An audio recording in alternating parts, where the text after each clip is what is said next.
Okay, Emmy fans, we are here with the director and the writer of Bad Education, which is not only nominated for Best TV Movie at the Emmys, it leads the Gold Derby odds to win. I'm Tom O'Neill with Gold Derby, and we have the writer, executive producer, Mike Makowski. We have the director, Cory Finley. First of all, congratulations.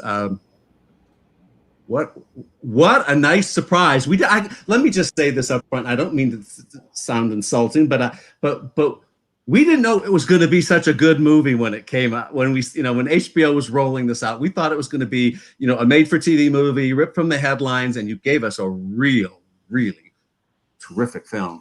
So, how did you do it? Well, thank you. And I hope these, the sort of the traditional kind of made for TV movie, TV show, limited series film, I think all those categories are collapsing. And I hope that we're, I think there's a lot of good in that and some things lost, but I hope we're part of all the good parts of that movement. But I mean, we made the movie. Mike wrote a phenomenal script. He can go into more detail. He kind of lived through this story. It's a very personal story that happened in the town where he grew up. And I read the story coming off of my first movie, which was at Sundance, called Thoroughbreds. Fell in love with the tone, fell in love with this really thorny, complex depiction of the central character. And we got Hugh on board, and the rest is history. Wow. So Mike, take us back there. Yeah, you were a student in school when this actual story was breaking.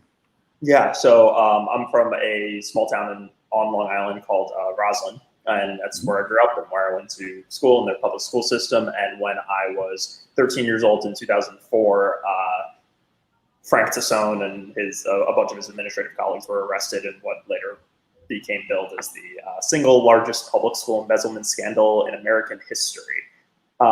Which was a very, very surreal thing for my community at the time that it happened, and was ostensibly the biggest thing that ever happened in my hometown. So it was very cool to be able to go back to my community and interview a bunch of old teachers and parents and friends, people that worked in close proximity with Tassone and his colleagues, and who could really speak to just the severity and the real sort of pathos of that moment in time. That I remember just through the lens of that was my bar mitzvah year. So it was very cool to be able to sort of go back and process that as an adult, and to go back and even shoot the movie in Roslyn was a tremendous privilege. And Cory, I think there are two things about this movie that are striking. First is it takes this whole, of course, theme of corruption in a corrupt world we live, and localizes it. It's part of our world now. It's local school system and the rest of it. But also, villains aren't supposed to be so impeccably dressed and charming. And villains are supposed to be villains. And it's a real head trip to take this journey with you, because you build expectations this way, and you have us like these characters. Boy, oh boy, they're not really likable deep down under. They certainly do some bad things, and that is, historically true in this case. But I'm always really drawn, and I don't know, it's probably something I could talk to my therapist about, but I'm always really drawn to stories that kind of ask the audience to empathize with a really difficult to empathize with character. And I thought this story did that in such a unique way. And I thought it was what made this a striking story for me, reading about it, the real story, and certainly Mike's script, and not just one of another sort of juicy, crazier than true life, corruption, embezzlement stories. What made it really striking was that you got the sense that this guy really was a really motivated educator, really did on some level want what was best for his students, for the school, and that, a series of bad decisions kind of led him to do this terrible thing to the people that in so much of his life he was really trying to help. And so for me, that made it more than just a story of individual greed, more than just kind of a simple condemnation of greed in America, but it made it about how we're all susceptible to this kind of, virus that is capitalism, this virus that is the greed that is sort of all around us and embedded in our culture, and how it can take over even someone who would make the really selfless choice to go become an educator. As Mike often says, I don't think you enter the field of education as a get-rich-quick scheme. I have a number of educators in my family, so I know how difficult a field it is. And so it was just, it was a complex story in all those ways, and I love that. And part of what makes the engine of the story is how complicit we are, third-party people, or like the Ray Romano character and all of that, the denial we go through, and eventually the complicity we all go through, while our own blame grows because we just, oh, this can't be true. $11 million? Oh, come on. How is that possible? Yeah, absolutely. Yeah, go ahead, you guys. I was just saying, it speaks to the size of school budgets, not just in Roslyn. And I think, like, again, Mike's script takes a really interesting sort of multi-perspective view of sort of the wrongs here. And I think, Mike is very cognizant of sort of being generous to this community. He grew up here. He knows Roslyn really well. Not to speak for you, Mike, but I think what really interested me as an outsider reading it was, and I kind of went to a school district like this in St. Louis, Missouri, that, you get these very wealthy public school districts. So even public schools, which in theory are kind of the great leveling mechanism, we really think education is opportunity and we want to provide a good public education. I'm not breaking news to say there are enormous inequalities in that system. And so there was something interesting about focusing on a really well-off school, still not as well off as the sort of super top tier of private schools, but even in our public schools in America, we base the funding of these schools off property values. And it creates this really fascinating kind of symbiotic relationship between local business, real estate, and the quality of these schools. And I think that the movie takes that on in a way that's not preachy. It's not saying the school district is itself evil. I think it has the generosity of a writer that came from that school district, but I don't think it shies away from those ideas either. And Mike, you chose to make this funny. I mean, I think that's the nice surprise as a viewer. It's hilarious. I mean, the quirks and the back and forth. It's just that just gives it, I think, the sophisticated balance that the viewer, adds another dimension. So congratulations on that. No, yeah, I that's sort of all my scripts and all my writing work sort of operates under this kind of darkly comic lens, and that's maybe just how I see the world, where I don't take anything super seriously, even though there's an ingrained sort of. Well, you take Gold Derby's forum seriously. Very seriously. Right. From way back. So what was it like? Were you freaking out when Bad Education hit? Did you look in the Gold Derby forums initially to see what the reactions were? I definitely, like, prior to the nominations coming out, I may have, like, gone on the website once or twice and gone on the forums and sort of seen the odds of, the people that were, it's hard not to become invested in the race. It's very cutthroat. But like Cory said, I think even just the what constitutes a TV movie category in 2020 is such an ever shifting and fluid thing that, I think the lines are increasingly breaking down, and it'll be interesting to see how the category continues to evolve and continue to be processed within the TV Academy and the sort of Gold Derby culture at large. We did not necessarily expect at the beginning of this process that we were going to end up on HBO and that we were going to premiere on television rather than in theaters, but it ended up being a real blessing in disguise for a number of reasons, both COVID and not COVID related. But also HBO did you well. I mean, they well. They positioned it beautifully, timed it well with its release, and have these prestige stars, and obviously invested in it. This began right as an independently financed film, and then you went to Toronto. I was there last year. I remembered on the bill, and then it was. So take us through that evolution.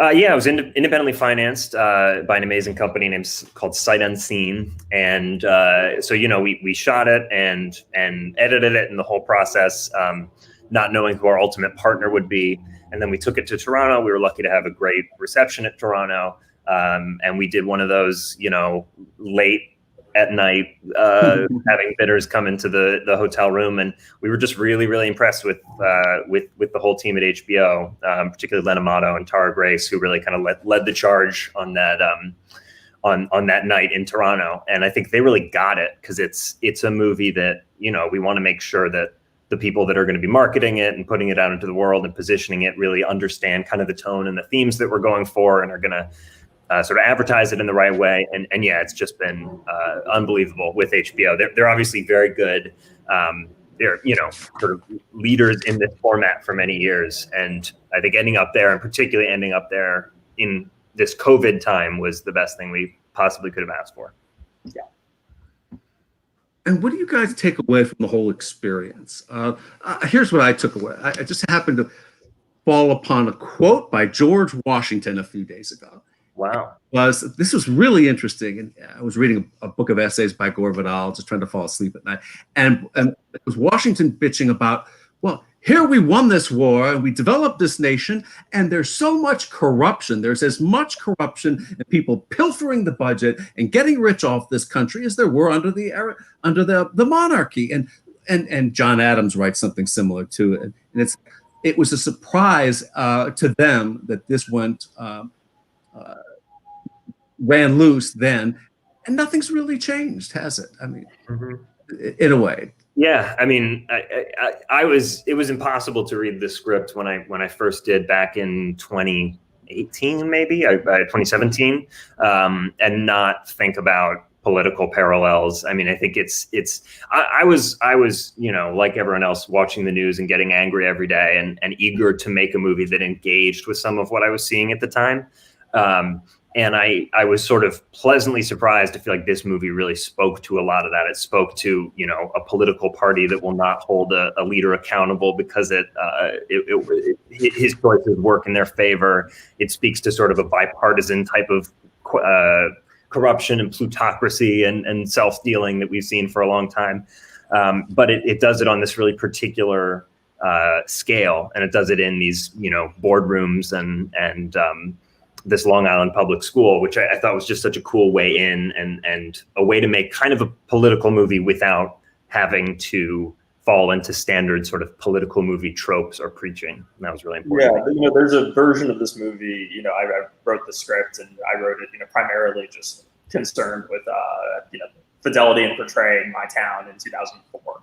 And there's definitely a smaller sort of scope version of this movie that really does feel like, you know, it's just about Long Island school board administrative politics, which can feel like a very niche subject. But I think, you know, what Cory and, you know, we all sort of worked to was a version of the movie that felt like a microcosm for something bigger that is a little more universal, not even to just the United States, but I think, you know, the worldwide reception has been really encouraging in a way that, you know, Cory and I went to London and showed the film at the London Film Festival. And I remember there was one guy that raised his hands and he was like, this is exactly like what happened at my school in, you know, Liverpool.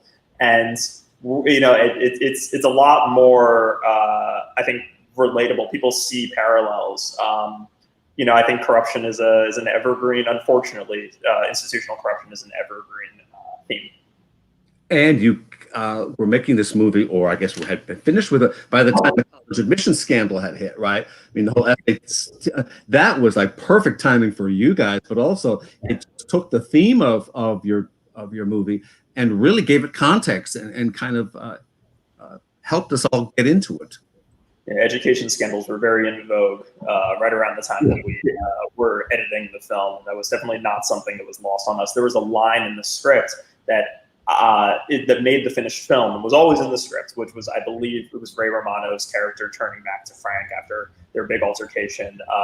Right, and Hugh says, I can still get Becca into Harvard.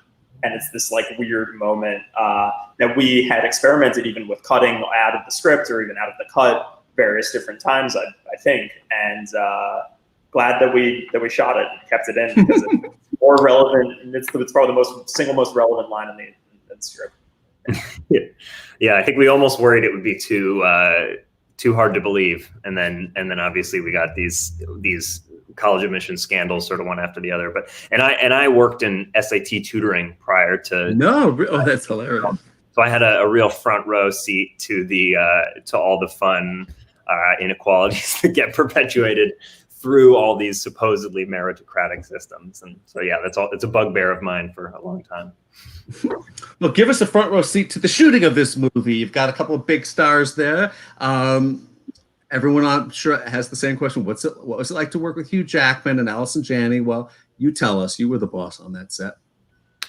It was amazing. It was like really, in a lot of ways, I think they were two of the most sort of humble and well prepared and low ego actors that I've ever worked with. They obviously have the sort of qualifications and prestige and well earned reputation of the big stars that they are, but you really would not have known it being around them. You'd know it from their charisma, but like they truly, particularly as a director, I think I imagine no matter how long I'll do this, I'll still have that sort of lump in my throat the first day when you start to give actors those first couple notes and give them feedback on the first couple takes, and they kind of assess whether you know what you're doing. And it's just never been lower pressure than with those two. They're so smart. They do so much preparation on their own. They both did massive amounts of research about the true story, a lot of dialect work, just came in super, super prepared. And then I think because of that preparation, they were really, really playful on the day. And I think they were both willing to try any crazy idea, which is awesome when actors do that. Because I think it's a scary thing handing over your performance to a director, particularly kind of a somewhat rookie director. You don't know what they're going to do in the editing room. And they both were really willing to sort of go there, and were really able to take these sort of bigger, bolder choices that we might experiment with and make them feel grounded. So did you let them improvise? Yeah, there was definitely improvisation. I think this is the dialogue in the script is a real strength of the script. So we wanted to get everything that was on the page, but there were a number of moments, particularly just, improving their way into a scene, or just seeing what they would do if I wait to call cut, or just little places they would, once we had several takes in the books, try something. We had a lot of that, and one of the great ones that made it into the finished film is the scene with Allison and Hugh on the bleachers early on, kind of the sandwich. where Allison feeds him the sandwich. That was all in the script, but the kind of 2 lines in the script. It was nothing. It was oh, hungry. Oh, you're such a bitch. And I think like that was the end of the scene. And the extended coda was all improv. Yeah, they made a literal meal out of it, and it was their first scene that we shot together. We had shot scenes of both of them in isolation, but never together. And they immediately had this incredible rapport. And I remember I was kind of like off to the side of the bleachers with Cory, just sort of looking at his handheld monitor. And the two of us were just like shaking with laughter because this thing just happened so sort of beautifully and organically. And Cory was just shoved that sandwich right in his face. I didn't want to continue. Just so aggressive. It's so aggressive. It was awesome. It was very, very, probably like the single best memory. Also, Hugh would bring, I don't know if we've mentioned this yet, but every Friday he brought lottery tickets for the entire crew. He would give out lottery tickets. No way. Scratch off tickets, yeah. Every single week, yeah. Did you win anything? I don't think I won anything. I might have gotten $5 once, yeah. You got 5? I think so. He's the nicest man imaginable, and Allison is the entire cast, just top to down. I mean, top to bottom, Ray, Romano, and Geraldine, just the coolest ensemble of people. And I have to say, from our end as media during Emmy season, Hugh Jackman has been so accessible to all the media brand and loving it and chatting it and telling his stories, and it's you can see how much they are emotionally and professionally invested in this movie and love it. And it's that often doesn't happen, of course. Right. I have to do the junket. Oh, I have to do press. None of that. Boy, they're in there pitching. Good. I mean, and certainly Hugh, I think, really genuinely just loves people. Whatever the opposite of a misanthrope is, he's just like a personophile. And I think that was one of the qualities we wanted in casting him too, because I always say he's not the first person you think of to play kind of a short, Italian American head of school in Long Island. But he just what he did have, and the reason I thought of him to play this role was just he has such a fundamental goodness and such a desire to uplift people, make people happy, that is not cynical. It's not. I think when you spend time around him, you realize he's not putting on a thing so that people will love him. He just loves people. And so that I think he brought that to the character, and it makes the darker turn the character ultimately takes more upsetting because you've come to know his goodness as well. I see what you mean. That's interesting.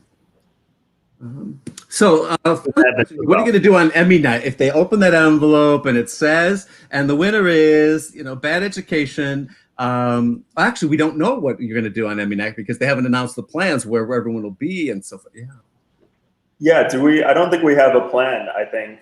No. I don't. Maybe Cory, you have a plan. I'm probably just gonna. I think we're also 2 different nights. I was told because our 2 nominations. I believe the TV movie is a different night from.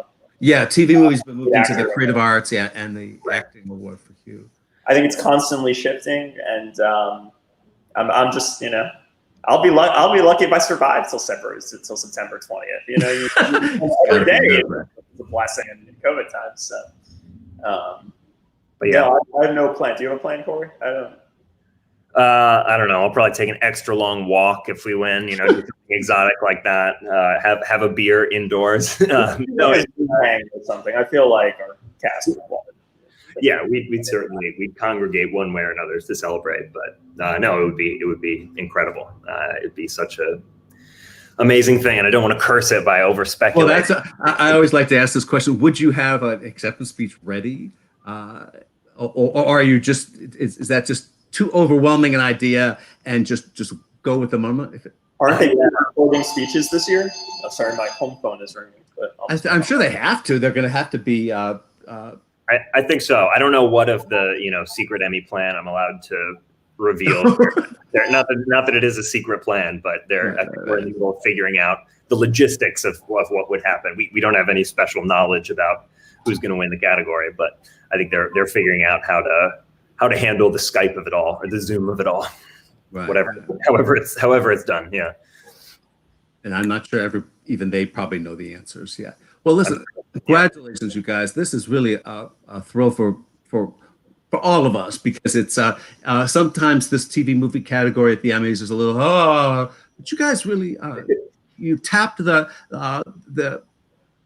what's happening, the zeitgeist. You've tapped the headlines. You've given us a movie packed with superstars, beautifully made, a real kind of feature film that matters, and that's going to matter for a long time because this is going to be as it is now, the kind of touchstone for this topic, and so many more films like this are made. Well, thank you. I really hope so. So good luck to you on Emmy night. And we're never wrong with our predictions. You have nothing to worry about. Write that acceptance. I've never felt more, never felt in safer hands than with your guys. Am I right? Yeah. And yeah. Well, Gold Derby in general tends to be about 70% right. So I'll take it. That's a good rate. That's not bad. You said thanks a lot. Good luck. Oh my God, that's great. Well, thank you so much for having us.